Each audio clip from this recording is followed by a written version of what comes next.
জাতিসংঘের শান্তিরক্ষী নিহত। স্থল অভিযান মোকাবিলায় প্রস্তুত ইরান, হুঁশিয়ারি আইআরজিসির রাখ ঢাক না রেখে ইরানের তেলের দখল নিতে চাইলেন ট্রাম্প, বললেন দ্রুতই হতে পারে চুক্তি। We're doing extremely well in that negotiation, but you never know with Iran because we negotiate with them and then we always have to blow them up.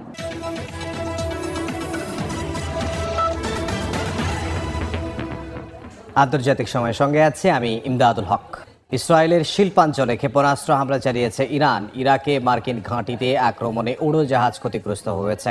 Tehran সহ বিভিন্ন স্থানে হামলা অব্যাহত রেখেছে যুক্তরাষ্ট্র। ইসরায়েলও সম্ভাব্য মার্কিন স্থল অভিযানের কঠোর জবাব দেওয়ার হুঁশিয়ারি দিয়েছে আইআরজিসি। এদিকে অভিযান চালিয়ে ইরানের তেল ও খার্ক দ্বীপ দখলে নেওয়ার পরিকল্পনার কথা জানিয়েছেন মার্কিন প্রেসিডেন্ট ডোনাল্ড ট্রাম্প। ইসরায়েলের বীরশেবা এলাকায় নিয়ত হুবাব শিল্পাঞ্চলে ব্যাপক ক্ষেপণাস্ত্র হামলা চালায় ইরান। এ ঘটনায় বেশ কয়েকজন আহত হন। হামলার পরপরই ক্ষতিগ্রস্ত কারখানা থেকে বিপজ্জনক রাসায়নিক ছড়িয়ে পড়ার শঙ্কায় আশেপাশের বাসিন্দাদের সতর্ক থাকতে বলা হয়। ইরানের পাশাপাশি ইয়েমেন থেকেও ইসরায়েল লক্ষ্য করে ক্ষেপণাস্ত্র ছোড়া হয়। সৌদি আরব, ইরাক, কুয়েত, বাহরাইন, সংযুক্ত আরব আমিরাত সহ উপসাগরীয় দেশগুলোতেও ড্রোন হামলা চালায় ইরান। ইরাকের বাগদাদে মার্কিন ভিক্টোরি বেস লক্ষ্য করে রকেট হামলা চালানো হয়। এতে একটি উড়োজাহাজ ক্ষতিগ্রস্ত হয়েছে। এদিকে ইরানের তেহরান সহ বিভিন্ন এলাকায় আক্রমণ চালিয়ে যাচ্ছে ইসরায়েলও। দখলদার বাহিনীর দাবি, অস্ত্র গবেষণা ও উৎপাদন কেন্দ্র লক্ষ্য করে ১২০টিরও বেশি ক্ষেপণাস্ত্র ছোড়া হয়। তেহরানের কাতার ভিত্তিক সংবাদ মাধ্যম আল আরাবি টেলিভিশনের কার্যালয় ইস্পাহানে একটি বিশ্ববিদ্যালয়েও চলে মার্কিন ইসরায়েলি হামলা। লেবাননেও হামলা অব্যাহত রেখেছে ইসরায়েল। দেশটিতে জাতিসংঘের শান্তিরক্ষী ঘাঁটিতে ইসরায়েলি বাহিনীর হামলার খবর পাওয়া গেছে। লেবাননের দক্ষিণাঞ্চলে সামরিক অভিযান আরও সম্প্রসারণের নির্দেশ দিয়েছেন প্রধানমন্ত্রী বিনিয়ামিন নেতানিয়াহু। এক সাক্ষাৎকারে মার্কিন প্রেসিডেন্ট ডোনাল্ড ট্রাম্প জানান, ইরানের তেলের নিয়ন্ত্রণ নিতে চায় যুক্তরাষ্ট্র। একই সঙ্গে খারাক দ্বীপ দখলে নেয়ার পরিকল্পনার কথাও জানান তিনি। তেহরানের সঙ্গে দ্রুত একটি চুক্তি হবে বলেও জানান Trump. We're doing extremely well in that negotiation, but you never know with Iran because we negotiate with them and then we always have to blow them up. Hormuz প্রণালীতে একটি MQ-9 ড্রোন ধ্বংসের দাবি করেছে ইরানের সামরিক বাহিনী। হরমুজের পাশাপাশি Oman উপসাগরের পূর্ণ নিয়ন্ত্রণ ইরানের সামরিক বাহিনীর হাতে রয়েছে বলে দাবি করেছে তেহরান। সম্ভাব্য মার্কিন স্থল অভিযানের কঠোর জবাব দেওয়ার হুঁশিয়ারি দিয়েছে আইআরজিসি। চলমান সংঘাত বন্ধে ইসলামাবাদে বৈঠকে বসেন পাকিস্তান, সৌদি আরব, তুরস্ক ও মিশরের পররাষ্ট্রমন্ত্রীরা। ইরান যুদ্ধ বন্ধের উপায় নিয়ে আলোচনা করেন তারা। বরকতুল্লাহ, সময় সংবাদ। ইরানের ছোট্ট এক দ্বীপ, কিন্তু তেল অর্থনীতির প্রাণকেন্দ্র। সেই খার্ক আইল্যান্ড এখন মার্কিন কৌশলের কেন্দ্রে। দখল না ধ্বংস, দুই বিকল্পই খোলা রেখেছেন ডোনাল্ড ট্রাম্প। প্রশ্ন একটাই, এই দ্বীপ ঘিরেই কি যুদ্ধের নতুন অধ্যায় শুরু? ইরানের উপকূল থেকে মাত্র ২৪ কিলোমিটার দূরের খার্গ আইল্যান্ড ছোট হলেও কৌশলগতভাবে বিশাল গুরুত্বপূর্ণ। দেশটির প্রায় ৯০% অপরিশোধিত তেল এই দ্বীপের টার্মিনাল দিয়েই রপ্তানি হয়। তাই এটিকে বলা হয় ইরানের অর্থনীতির লাইফলাইন। এই প্রবাহ বন্ধ হয়ে গেলে কার্যত থমকে যাবে তেহরানের আয়ের প্রধান উৎস। মার্কিন প্রেসিডেন্ট ডোনাল্ড ট্রাম্প খোলাখুলি বলেছেন, চাইলেই খার্গ দ্বীপ দখলে নিতে পারে যুক্তরাষ্ট্র। তার ভাষায়, দ্বীপটি দখল করা তুলনামূলক সহজ হলেও সেখানে দীর্ঘ সময় অবস্থান করতে হবে। এর অর্থ শুধুমাত্র হামলা নয়, বরং স্থায়ী সামরিক উপস্থিতির সম্ভাবনাও বিবেচনায় রয়েছে ওয়াশিংটনের। এই দ্বীপ দখলের পেছনে রয়েছে আরও বড় কৌশল। পারস্য উপসাগরের গুরুত্বপূর্ণ জলপথ হরমুজ প্রণালী খুলে রাখতে ইরানের উপর চাপ তৈরি করতে চায় যুক্তরাষ্ট্র। খার্গ দ্বীপ নিয়ন্ত্রণে নিলে একদিকে যেমন তেলের প্রবাহ বন্ধ করা সম্ভব, অন্যদিকে এটি হতে পারে মূল ভূখণ্ডে সামরিক অভিযান চালানোর একটি শক্ত ঘাঁটি। তবে ঝুঁকিও কম নয়। ইরান ইতোমধ্যে দ্বীপে প্রতিরক্ষা জোরদার করেছে। মিসাইল, মাইন এবং অতিরিক্ত সেনা মোতায়েন করা হয়েছে। তেহরানের হুঁশিয়ারি, মার্কিন সেনা প্রবেশ করলেই আগুনের বৃষ্টি নামানো হবে। একই সঙ্গে মধ্যপ্রাচ্যের জ্বালানি অবকাঠামো ও জাহাজ চলাচলও টার্গেট হতে পারে, যা বিশ্ববাজারে তেলের দামে বড় ধাক্কা দিতে পারে। সাদিয়া তাসনিম, সময় সংবাদ। ইরানে স্থল অভিযান চালানোর প্রস্তুতি নিচ্ছে যুক্তরাষ্ট্র। বিশ্লেষকরা বলছেন, অভিযানের আগে দেশটির রাডার সিস্টেম পুরোপুরি অচল করে দেয়া হতে পারে। এরপর আকাশপথে চালানো হবে হামলা। যুক্তরাষ্ট্রের নজর থাকবে মূলত ইরানের 3টি কৌশলগত দ্বীপ দখলে নেয়া। তবে মার্কিন সেনাদের ঠেকাতে মোজাইক ডিফেন্স প্রতিরক্ষা কৌশল ব্যবহার করতে পারে ইরান। গেরিলা যুদ্ধের মাধ্যমে মার্কিন সেনাদের প্রতিরোধে ফাঁদ পাততে পারে। বিশ্লেষকদের কেউ কেউ বলছেন এই অভিযানে যুক্তরাষ্ট্রের সামরিক বিপর্যয় হতে পারে। ইরানে স্থল অভিযান চালাতে পারে যুক্তরাষ্ট্র। সামরিক বিশ্লেষকদের মতে সরাসরি স্থলযুদ্ধের আগে ইরানের রাডার ও যোগাযোগ ব্যবস্থা পুরোপুরি অচল করে দেয়া হতে পারে। এর পরপরই শুরু হতে পারে আকাশপথে ব্যাপক বোমা হামলা। মধ্যপ্রাচ্যে মার্কিন স্পেশাল অপারেশনসের সাবেক কর্মকর্তার বরাত দিয়ে গণমাধ্যম মিডল ইস্ট আই জানায়, হামলার প্রথম লক্ষ্য হবে ইরানের প্রতিরক্ষা ব্যবস্থা ধ্বংস করে মার্কিন সেনাদের জন্য একটি নিরাপদ পথ তৈরি করা। যুক্তরাষ্ট্রের নজর মূলত থাকবে 3টি কৌশলগত দ্বীপের ওপর, যার শীর্ষে রয়েছে খার্ক দ্বীপ। এই দ্বীপ থেকে ইরান তাদের তেলের প্রায় 90% রপ্তানি করে, যা দখল করলে দেশটির অর্থনৈতিক মেরুদণ্ড ভেঙে পড়বে। দ্বিতীয় লক্ষ্যবস্তু হতে পারে আবু মুসা ও এর আশপাশের ছোট দ্বীপগুলো, যা ভৌগোলিক অবস্থানের কারণে অত্যন্ত গুরুত্বপূর্ণ। তবে সবচেয়ে কঠিন চ্যালেঞ্জ হবে কেশম দ্বীপ দখল করা। বিশাল আয়তনের এই দ্বীপে ইরানের শক্তিশালী সুড়ঙ্গ নেটওয়ার্ক রয়েছে, যেখানে বিপুল পরিমাণ ড্রোন ও ক্ষেপণাস্ত্র মজুত রাখা হয়েছে বলে ধারণা যুক্তরাষ্ট্রের। তবে মার্কিন সেনারা স্থল অভিযান চালালে কঠোরভাবে তাদের প্রতিরোধের হুঁশিয়ারি আগেই দিয়েছে ইরান। সেনাদের ঠেকাতে ইরান তাদের মোজাইক ডিফেন্স প্রতিরক্ষা ব্যবস্থার ওপর সর্বোচ্চ জোর দেবে। 2003 সালে ইরাক যুদ্ধের অভিজ্ঞতা কাজে লাগিয়ে আইআরজিসি তাদের কমান্ড কাঠামোকে 31টি আলাদা কমান্ডে ভাগ করেছে। ফলে কেন্দ্রীয় নেতৃত্ব বিচ্ছিন্ন হলেও প্রতিটি প্রদেশ বা ইউনিট নিজস্ব সিদ্ধান্তে ক্ষেপণাস্ত্র ও ড্রোন হামলা চালাতে পারবে। তারা খোলা ময়দানে সংঘাতে না গিয়ে গেরিলা যুদ্ধের মাধ্যমে মার্কিন সেনাদের প্রতিরোধের কৌশল নিতে পারে বলে জানায় মিডল ইস্ট আই। তবে ইরানের স্থল অভিযানে যুক্তরাষ্ট্রের প্রধান ঝুঁকি হতে পারে সেনাদের রসদ সরবরাহ। বিশ্লেষকদের মতে মার্কিন সেনারা দ্বীপে অবতরণের পর ইরানি ব্যালিস্টিক ক্ষেপণাস্ত্র ও ড্রোনের সহজ লক্ষ্যবস্তুতে পরিণত হবে। হরমুজ প্রণালীতে ইরানের নিয়ন্ত্রণ থাকায় সমুদ্রপথে বড় জাহাজ নিয়ে ঢোকার সুযোগ নেই, তাই অভিযানে নির্ভর করতে হবে আকাশপথের ওপর। এছাড়া মধ্যপ্রাচ্যের দেশগুলোর ঘাঁটি ব্যবহারের সীমাবদ্ধতা এটিকে যুক্তরাষ্ট্রের জন্য সামরিক বিপর্যয়ের রূপ দিতে পারে বলেও অনেকে মনে করছেন। ফারহাদ চৌধুরী, সময় সংবাদ। ইরানে স্থল অভিযানের পরিকল্পনার খবরে তীব্র প্রতিক্রিয়া জানিয়েছে মার্কিন আইন প্রণেতারা। ডোনাল্ড ট্রাম্পের এমন সিদ্ধান্ত অত্যন্ত বিপজ্জনক হবে বলে মত দিয়েছেন তারা। ইরানে কয়েক সপ্তাহ ব্যাপী বড় ধরনের স্থল অভিযানের প্রস্তুতি নিচ্ছে মার্কিন প্রতিরক্ষা সদর দফতর পেন্টাগন। খবরটি প্রকাশ্যে আসার পর তীব্র প্রতিক্রিয়া জানিয়েছেন মার্কিন আইন প্রণেতারা। তাদের মতে প্রেসিডেন্ট ডোনাল্ড ট্রাম্প যদি যুদ্ধের তীব্রতা বাড়ানোর সিদ্ধান্ত নেন, তবে এটি চলমান সংঘাতে বিপজ্জনক পরিস্থিতি তৈরি করবে। মার্কিন কর্মকর্তারা আরও জানান, সম্ভাব্য এই স্থল অভিযান কোনো সর্বাত্মক আক্রমণ বা দখলদারিত্ব হবে না, বরং এতে স্পেশাল অপারেশন ফোর্স এবং প্রচলিত পদাতিক বাহিনীর সমন্বয়ে অতর্কিত অভিযান চালানো হতে পারে। অত্যন্ত সংবেদনশীল এই সামরিক পরিকল্পনা নিয়ে গত কয়েক সপ্তাহ ধরে কাজ করছে ওয়াশিংটন। রোববার মার্কিন রণতরী ইউএসএস ত্রিপলির নেতৃত্বাধীন একটি ইউনিটের অংশ হিসেবে আরও ৩৫০০ মার্কিন সেনা মধ্যপ্রাচ্যে পৌঁছান। যদিও এর আগে ট্রাম্প সাংবাদিকদের বলেছিলেন তিনি কোথাও সেনা পাঠাচ্ছেন না। গেল এক মাসে মধ্যপ্রাচ্যে সংঘাতে বেশ কয়েকজন মার্কিন সেনা নিহত হয়েছেন। 7টি দেশে ইরানি ড্রোন ও মিসাইল হামলায় ৩ শতাধিক মার্কিন সেনা আহত হয়েছেন। অর্জিতা শেহজিন, সময় সংবাদ। ইরানে স্থল অভিযান পরিচালনায় ট্রাম্প প্রশাসনের 10,000 সেনা পাঠানোর পরিকল্পনাকে হাস্যকর বলে মন্তব্য করেছেন যুদ্ধ বিশেষজ্ঞরা। তারা বলছেন ইরান যুদ্ধে সফল হতে 10 লাখের মতো সেনা প্রয়োজন। বিশেষ করে রাশিয়া ইরান সামরিক সম্পর্ক যে কোনো মুহূর্তে যুদ্ধের চিত্র বদলে দিতে পারে বলে আশঙ্কা করছেন তারা। ইরানে বিমান হামলা চালিয়েও শান্ত হচ্ছেন না মার্কিন প্রেসিডেন্ট ডোনাল্ড ট্রাম্প। নতুন করে 10,000 সেনা পাঠিয়ে স্থল অভিযানের পরিকল্পনার কথা জানান তিনি। এতে ট্রাম্পের দূরদর্শিতার অভাব নিয়ে আবারও প্রশ্ন উঠছে। সামরিক বিশ্লেষকরা বলছেন 9 কোটির বেশি জনসংখ্যার একটি দেশের বিরুদ্ধে এমন সীমিত বাহিনী পাঠানো বাস্তবসম্মত নয়। এতে ইরাক ও আফগানিস্তানে যুদ্ধের উদাহরণ উঠে আসছে বারবার। ইরাক যুদ্ধের সময় প্রায় 1,85,000 মিত্রসেনা এবং কয়েক লাখ সশস্ত্র যোদ্ধা মিলেও পরিস্থিতি নিয়ন্ত্রণে রাখা যায়নি। 35,000 সেনা নিয়েও আফগানিস্তানের ছোট একটি প্রদেশ হেলমান্দ দখল করা সম্ভব হয়নি। সেখানে আকার ও জনসংখ্যায় বহুগুণ বড় এবং শক্তিশালী ইরানে সফল হামলা চালাতে হলে প্রায় 10 লাখের মতো সেনা প্রয়োজন হবে বলে মন্তব্য করছেন বিশ্লেষকরা। যুদ্ধ বিশেষজ্ঞরা আরও বলছেন, পারস্য উপসাগরে মোতায়েন মার্কিন নৌবহরগুলো খার্ক দ্বীপের মতো কৌশলগত কিছু এলাকা দখলে সক্ষম হওয়ার সম্ভাবনা থাকলেও ইরানের উন্নত প্রযুক্তির সামরিক সরঞ্জামের কাছে ধোপে টিকবে কিনা তা নিয়ে সংশয় থেকে যাচ্ছে। বিশেষ করে রাশিয়া যদি তাদের ড্রোন কৌশল ইরানকে দেয়, তবে যুদ্ধের চিত্র দ্রুত বদলে যেতে পারে।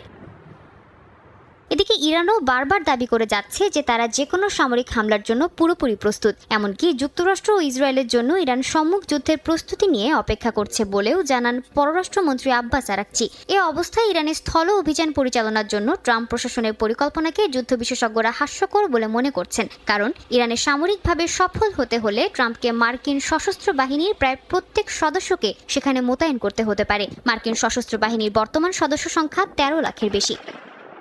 সাদিয়া তাসনিম, সময় সংবাদ।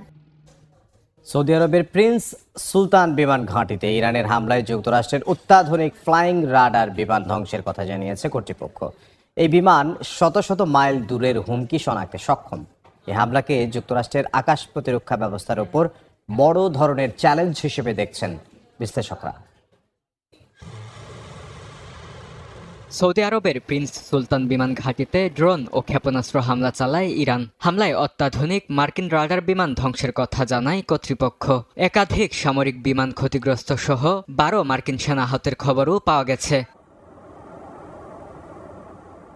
মার্কিন এ বিমান আকাশে ভাসমান রাডার হিসেবে কাজ করে, যা শত শত মাইল দূর থেকে ড্রোন, ক্ষেপণাস্ত্র ও যুদ্ধ বিমান শনাক্ত করতে সক্ষম। যুদ্ধক্ষেত্রে রিয়েল টাইম পরিস্থিতি বুঝতে এটি কমান্ডারদের জন্য অত্যন্ত গুরুত্বপূর্ণ। মার্কিন বাহিনীর বহরে এই ধরনের বিমানের সংখ্যা মাত্র 16টি। প্রতিটি তৈরি করতে খরচ পড়ে অন্তত 50 কোটি মার্কিন ডলার। এ হামলাকে যুক্তরাষ্ট্রের আকাশ নজরদারি ও প্রতিরক্ষা ব্যবস্থার উপর সরাসরি চ্যালেঞ্জ হিসেবে দেখছেন বিশ্লেষকরা। বরকতুল্লাহ, সময় সংবাদ। ইরানের পক্ষে যুদ্ধে জড়িয়ে পড়েছে ইয়েমেনের বিদ্রোহী গোষ্ঠী হাউথি। বিশ্লেষকরা বলছেন, লোহিত সাগরে নৌযান লক্ষ্য করে হাউথি হামলা চালালে বিশ্ব বাণিজ্য নতুন করে চ্যালেঞ্জের মুখে পড়তে পারে।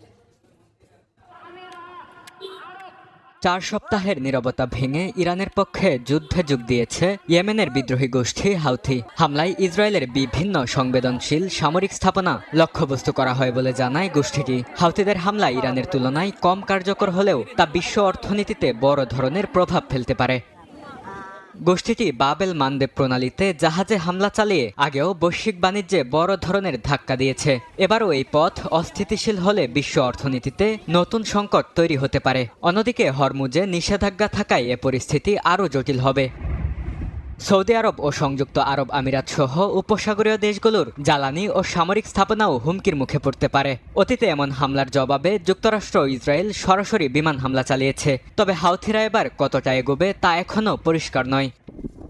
অন্যদিকে ইয়েমেন নিজেই দীর্ঘ যুদ্ধের পর কিছুটা স্থিতিশীলতা অর্জন করেছে। নতুন করে আঞ্চলিক যুদ্ধে জড়িয়ে পড়লে দেশটির অভ্যন্তরীণ সংঘাত আবারও জ্বলে উঠতে পারে বলে মনে করছেন বিশ্লেষকরা। বরকতুল্লাহ, সময় সংবাদ। আন্তর্জাতিক সময় আরও থাকছে।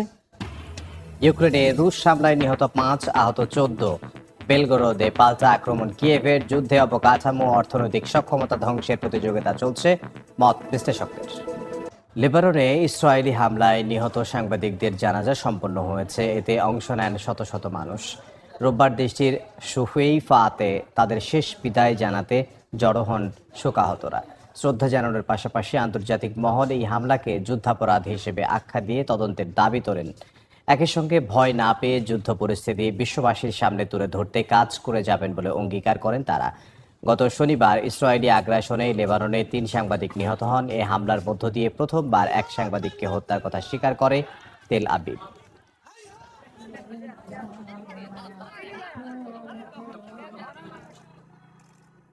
মধ্যপ্রাচ্যে যুদ্ধের প্রভাব পড়তে শুরু করেছে ইরানের প্রতিবেশী দেশ ইরাকেও। আঞ্চলিক অস্থিরতা বৃদ্ধির সঙ্গে পাল্লা দিয়ে দেশটিতে জননিরাপত্তা ও অর্থনৈতিক অনিশ্চয়তা চরম আকার ধারণ করেছে। রাজধানী বাগদাদে চিরচেনা ব্যস্ত জনপদগুলোতে সাধারণ মানুষের আনাগোনা কমে গেছে। স্থবির হয়ে পড়েছে ব্যবসা বাণিজ্য। অনেক দোকানদার সারাদিনে কোনো ক্রেতার দেখাই পাচ্ছেন না। আয় কমে যাওয়ায় দোকান ভাড়া ও কর্মীদের বেতন মেটাতে দিশেহারা হয়ে পড়েছেন ব্যবসায়ীরা। এর সঙ্গে পাল্লা দিয়ে বাজারে নিত্য প্রয়োজনীয় পণ্যের দাম হু হু করে বাড়ছে। এতে চরম বিপাকে পড়েছেন সাধারণ মানুষ। দীর্ঘমেয়াদী জ্বালানি ও বিদ্যুৎ সংকটের আশঙ্কায় জনমনে উদ্বেগ কাজ করছে।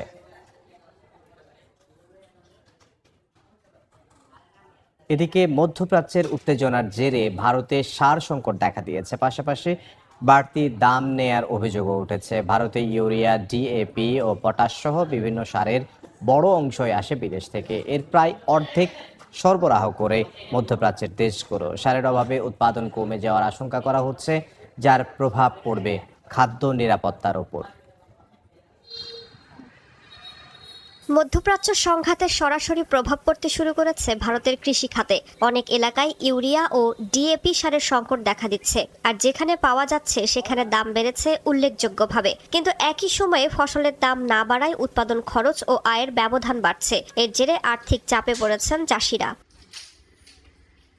ভারতে ইউরিয়া, ডিএপি ও পটাশ সহ বিভিন্ন সারের বড় অংশই আসে বিদেশ থেকে। এর প্রায় অর্ধেক সরবরাহ করে মধ্যপ্রাচ্যের দেশগুলো। সৌদি আরব ডিএপির সবচেয়ে বড় সরবরাহকারী, আর ওমান ইউরিয়ার। মধ্যপ্রাচ্যের অস্থিরতা সরাসরি প্রভাব ফেলছে সরবরাহ ব্যবস্থায়। এই যুদ্ধের কারণে আমদানি বন্ধ থাকায় সহজে সার পাওয়া যাবে না, তাই এর প্রভাব কৃষিখাতে পড়বে। ইউরিয়া সংকট নিয়ে উদ্বেগ বাড়ছে, কারণ এটি উৎপাদনে প্রয়োজনীয় প্রাকৃতিক গ্যাসের সরবরাহেও ধাক্কা লেগেছে। কাতার থেকে আমদানি করা এলএনজি ভারতের জন্য গুরুত্বপূর্ণ হলেও হরমুজ প্রণালীতে জাহাজ চলাচলের ঝুঁকি তৈরি হয়েছে। এতে সরবরাহ শৃঙ্খল আরও অনিশ্চিত হয়ে উঠেছে। কৃষকরা বলছেন সার সংকটের প্রভাব সবচেয়ে বেশি পড়তে পারে আসন্ন মৌসুমে। জুন জুলাইয়ে ধান, ভুট্টা, তুলা ও তেলবীজ চাষের সময় সারের চাহিদা সর্বোচ্চ থাকে। সরবরাহ ব্যাহত হলে উৎপাদন কমে যাওয়ার আশঙ্কা করা হচ্ছে, যার প্রভাব পড়বে খাদ্য নিরাপত্তায়। যদিও স্থানীয় প্রশাসন বলছে পর্যাপ্ত সারের মজুদ রয়েছে। সাধারণত মার্চ থেকে মে এই সময়ে সারের বড় চালান আসে ভারতে। রাইসা জান্নাত, সময় সংবাদ। মধ্যপ্রাচ্যের সংঘাতকে ঘিরে শুরু হওয়া জ্বালানি সংকটে নাজেহাল হয়ে পড়েছে বিশ্বের বিভিন্ন দেশ। মিয়ানমারের রেকর্ড ভেঙেছে জ্বালানি তেলের দাম। পরিস্থিতি মোকাবিলায় যানবাহনের জ্বালানি ভরার উপর সময়সীমা আরোপ করেছে প্রশাসন। এদিকে অস্ট্রেলিয়াতে সাধারণ মানুষের উপর চাপ কমাতে 3 মাসের জন্য জ্বালানি তেলের উপর কর অর্ধেক করার ঘোষণা দিয়েছেন প্রধানমন্ত্রী অ্যান্থনি আলবানিজ। জ্বালানি তেলের দাম মাসখানেকের মধ্যেই যেন আকাশ ছুঁয়েছে। ইরানে যুক্তরাষ্ট্র ইসরায়েলের চালানো হামলা বিশ্ববাসীকে জ্বালানি সংকটের দিকে ঠেলে দিয়েছে। মাত্র এক রাতের ব্যবধানেই মিয়ানমারের ইয়াঙ্গুনে প্রতি লিটার প্রিমিয়াম ডিজেলের দাম 4,820 কিয়াত থেকে 6,085 কিয়াতে পৌঁছেছে। অকটেন 95 বেড়েছে 3,850 থেকে 4,995 কিয়াত। অকটেন 92 বেড়ে দাঁড়িয়েছে 3,610 থেকে 4,450 কিয়াতে। এ অবস্থায় জ্বালানি বিতরণ ব্যবস্থায় ভারসাম্য আনার জন্য কঠোর রেশনিং ব্যবস্থা হাতে নিয়েছে প্রশাসন, যা অনুযায়ী ব্যক্তিগত যানবাহনকে সপ্তাহে 2 বারে মোট 45 লিটার তেল ভরার সীমা আরোপ করা হয়েছে। ট্যাক্সির জন্য 110 লিটার, ট্রাক 150 লিটার, মাইক্রো বা মিনি বাস 110 লিটার এবং ট্র্যাক্টরের জন্য 250 লিটার নির্ধারণ করা হয়েছে। অস্ট্রেলিয়াতেও জ্বালানির মূল্য বৃদ্ধিতে নাজেহাল হয়ে পড়েছেন নাগরিকেরা। এর সঙ্গে বিভিন্ন পরিষেবা ও দ্রব্যমূল্যের মূল্য বৃদ্ধি আরও সমস্যা যোগ করছে। পরে তেল না পাওয়ার আশঙ্কায় অনেকেই বেশি করে কিনে মজুত করে রাখছেন। এতে 500টিরও বেশি সার্ভিস স্টেশনে বিভিন্ন ধরনের তেল শেষ হয়ে গেছে। জনগণের ভোগান্তির কথা মাথায় রেখেই তাই 3 মাসের জন্য জ্বালানির ওপর শুল্ক অর্ধেক করার ঘোষণা দিয়েছেন প্রধানমন্ত্রী অ্যান্থনি আলবানিজ, যা এপ্রিলের 1 তারিখ থেকে কার্যকর হবে। পদক্ষেপটি পেট্রোলের দাম প্রতি লিটারে 26.3 সেন্ট কমাবে এবং একটি 65 লিটার ট্যাঙ্কের জন্য প্রায় $19 সাশ্রয় হবে। সাদিয়া তাসনিম, সময় সংবাদ। ইরানের সঙ্গে যুদ্ধের মধ্যেই দক্ষিণ আমেরিকায় বিশাল নৌমহড়া শুরু করেছে যুক্তরাষ্ট্র। রোববার পানামা উপকূলে গাইড মিসাইল ডেস্ট্রয়ার এবং পারমাণবিক শক্তিচালিত রণতরী নোঙর করেছে। দীর্ঘ 50 বছর পর পানামার জলসীমায় মার্কিন বিমানবাহী রণতরীর এই আগমনকে ভূ রাজনৈতিকভাবে অত্যন্ত তাৎপর্যপূর্ণ মনে করা হচ্ছে। বিশ্লেষকরা বলছেন, মধ্যপ্রাচ্যে ইরানের সাথে সংঘাতের মধ্যে এই মহড়া মূলত মিত্র দেশগুলোকে পাশে পাওয়ার এবং নিজেদের সামরিক শক্তি প্রদর্শনের একটি কৌশল। সাউদার্ন সিজ 2026 অভিযানের আওতায় আর্জেন্টিনা, ব্রাজিল ও চিলি সহ 10টি দেশের সঙ্গে যৌথ মহড়া চালাবে মার্কিন নৌবাহিনী। পানামায় নিযুক্ত মার্কিন রাষ্ট্রদূত জানিয়েছেন, আঞ্চলিক নিরাপত্তা নিশ্চিত করার পাশাপাশি মাদক পাচার রোধে এই মহড়া চালানো হচ্ছে। মূলত লাতিন আমেরিকায় নিজেদের প্রভাব অটুট রাখতেই ওয়াশিংটন এই বিশাল নৌবহর মোতায়েন করেছে।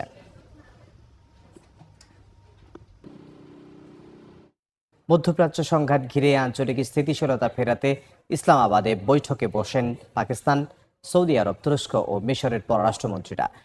রোববার বৈঠকে গাজা ও পশ্চিম তীরে ইসরায়েলি হামলার নিন্দা জানানো হয়। একই সঙ্গে ফিলিস্তিনিদের প্রতি অটল সমর্থনের কথা পুনর্ব্যক্ত করে পাকিস্তান।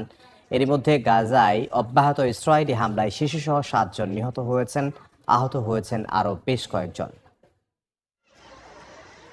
খাবার, পানি ও আশ্রয়ের জন্য লাইনে দাঁড়িয়ে ক্লান্ত গাজাবাসী। আন্তর্জাতিক দৃষ্টি ইরান যুদ্ধের দিকে সরে যাওয়ায় গাজার বাস্তবতা আরও ভয়াবহ হয়ে উঠেছে। শরণার্থী শিবিরে নোংরা পানি আর অনিশ্চয়তায় দিন কাটছে ফিলিস্তিনিদের। এর মধ্যেই উপত্যকায় অব্যাহত রয়েছে ইসরায়েলি বর্বরতা। রোববারও খান ইউনিস ও আল মাওয়াসি এলাকায় হামলা চালায় দখলদার বাহিনী। এতে হতাহতের ঘটনা ঘটে। এদিন মধ্যপ্রাচ্য সংঘাত ঘিরে আঞ্চলিক স্থিতিশীলতা ফেরাতে ইসলামাবাদে বৈঠকে বসেন পাকিস্তান, সৌদি আরব, তুরস্ক ও মিশরের পররাষ্ট্রমন্ত্রীরা। এতে মধ্যপ্রাচ্যের চলমান সংকট নিয়ে আলোচনা হয়। আঞ্চলিক উত্তেজনা কমাতে তাৎক্ষণিক পদক্ষেপের প্রয়োজনীয়তাও তুলে ধরা হয়। পাশাপাশি পাকিস্তান স্পষ্টভাবে গাজা ও অধিকৃত পশ্চিম তীরে ইসরায়েলি সামরিক অভিযানের নিন্দা জানায়। বৈঠকে গাজায় মানবিক সহায়তা পৌঁছে দিতে মিশরের সক্রিয় ভূমিকার প্রশংসা করেন পাকিস্তানের পররাষ্ট্রমন্ত্রী। বিশেষ করে সীমান্ত পথে ত্রাণ সরবরাহ এবং আন্তর্জাতিক সমন্বয়ে কায়রোর প্রচেষ্টার কথা উল্লেখ করা হয়। চলমান সংঘাত কমাতে কূটনৈতিক উদ্যোগ জোরদারের উপর গুরুত্ব দেন দুদেশের পররাষ্ট্রমন্ত্রী। 2023 সালের অক্টোবর থেকে শুরু হওয়া গাজা যুদ্ধে এখন পর্যন্ত 72,000-এর বেশি ফিলিস্তিনি নিহত এবং প্রায় 1,72,000 মানুষ আহত হয়েছেন। অবকাঠামোর প্রায় 90% ধ্বংস হয়ে যাওয়ায় সাধারণ মানুষের জীবন হয়ে উঠেছে চরম অনিশ্চিত ও বিপর্যস্ত। অর্জিতা শেহজিন, সময় সংবাদ। ইউক্রেনের বিভিন্ন অঞ্চলে রাশিয়ার বোমা হামলায় 5 জন নিহত হয়েছেন, আহত হয়েছেন অন্তত 14 জন। ক্ষতিগ্রস্ত বহুতল ভবন ও অন্যদিকে সীমান্তবর্তী বেলগরদ অঞ্চলে ইউক্রেনীয় ড্রোন হামলায় 1 জন নিহত হয়েছেন বলে জানিয়েছে রাশিয়া। যুদ্ধ এখন দুই পক্ষের অবকাঠামো ও অর্থনৈতিক সক্ষমতা ধ্বংসের প্রতিযোগিতায় রূপ নিয়েছে, মত বিশ্লেষকদের। স্থানীয় সময় রোববার ইউক্রেনের দোনেৎস্ক অঞ্চলের ক্রামাতোরস্ক শহরে গাইড বোমা হামলা চালায় রাশিয়া। এতে বেশ কয়েকজন হতাহত হন। পাশাপাশি ক্ষতিগ্রস্ত হয় কয়েকটি বহুতল ভবন। কিয়েভের গভর্নর অভিযোগ করেন, বেসামরিক এলাকাগুলোকে ইচ্ছাকৃতভাবে লক্ষ্যবস্তু বানাচ্ছে মস্কো। ওরেসায় মাতৃসদন ও শিক্ষা প্রতিষ্ঠানের হামলায়ও হতাহত হন কয়েকজন। পাল্টা জবাবে ইউক্রেন ও রাশিয়ার অভ্যন্তরে হামলা জোরদার করে। বাল্টিক সাগরের উস্তলুগা বন্দরে ড্রোন হামলায় আগুন লাগার ঘটনা ঘটে। ইউক্রেনের নিরাপত্তা সংস্থা বলছে, এই হামলা রাশিয়ার জ্বালানি ও রফতানি সক্ষমতা দুর্বল করার কৌশলের অংশ। সীমান্তবর্তী বেলগোরদ অঞ্চলেও ইউক্রেন ড্রোন হামলা চালায় বলে দাবি করেছে রাশিয়া। জবাবে ইউক্রেনের দিকে 442টি ড্রোন ও একটি ক্ষেপণাস্ত্র নিক্ষেপ করে রুশ সেনারা, যার মধ্যে 380টি ভূপাতিত বা প্রতিহত করা হয়েছে বলে দাবি কিয়েভের। যুদ্ধ এখন দুই পক্ষের অবকাঠামো ও অর্থনৈতিক সক্ষমতা ধ্বংসের প্রতিযোগিতায় রূপ নিয়েছে বলে মনে করছেন বিশ্লেষকরা। অর্জিতা শেহজিন, সময় সংবাদ। আন্তর্জাতিক সময় আরও থাকছে। সাবেক প্রধানমন্ত্রী ওলির গ্রেফতারকে কেন্দ্র করে রণক্ষেত্র নেপাল, পুলিশের সঙ্গে সংঘর্ষ, শিক্ষা ব্যবস্থায় আমূল পরিবর্তনের ঘোষণা নবনির্বাচিত প্রধানমন্ত্রীর। যুক্তরাষ্ট্রের সঙ্গে সম্পর্কের টানাপোড়েনের মধ্যেই মার্কিন ভূমিতে আঘাত করতে সক্ষম রকেট ইঞ্জিনের পরীক্ষা চালিয়েছে উত্তর কোরিয়া, যা নিজে দাঁড়িয়ে থেকে পর্যবেক্ষণ করেছেন দেশটির সর্বোচ্চ নেতা কিম জং উন। একই দিন রাশিয়ার তাস নিউজ এজেন্সির সঙ্গে দ্বিপক্ষীয় গণমাধ্যম সহযোগিতা